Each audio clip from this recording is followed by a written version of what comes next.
আমাকে ঠকানোর অপরাধে একদিন তুমি নিজেও ঠকে যাবে। আমাকে ভীষণভাবে ঠকানোর জন্য হলেও একদিন তুমি কারো কাছে ঠকে যাবে।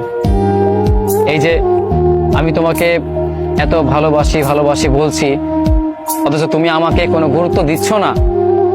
একদিন তুমিও ঠকে যাবে। কোনো মানুষ তোমাকে ভীষণভাবে ঠকাবে, তখন তুমি তাকে প্রচন্ড বলবে যে আমি তোমাকে ভালোবাসি, আমাকে ছেড়ে যেও না।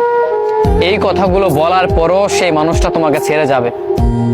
তুমি হিসেবটা মিলিয়ে নিও, একদিন তোমার সাথে ঠিক সেমটাই ঘটবে যেটা আজকে আমার সাথে হচ্ছে। সময় কখনো এক থাকে না। আজকে তোমার সময় আছে, তুমি ইচ্ছে মতো আমাকে নিয়ে খেলছো, আমাকে নিয়ে অভিনয় করছো, আমাকে ঠকাচ্ছ।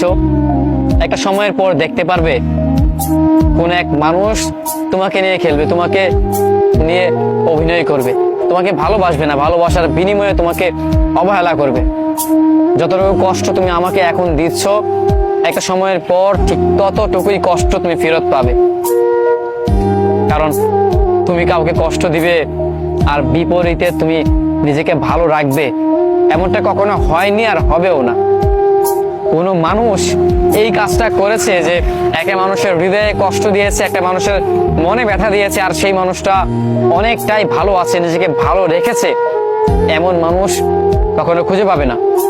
হয়তো তুমি তখন বলবে না, কিন্তু ভিতরে ভিতরে তুমি প্রচন্ড কান্না করবে, তোমার হৃদয়ে ব্যথা জমে যাবে। তুমি সেই কথাগুলো, সেই ব্যথাগুলো কাউকে বলে বোঝাতে পারবে না। একদিন তুমি আসলেই অনেক কষ্ট পাবে।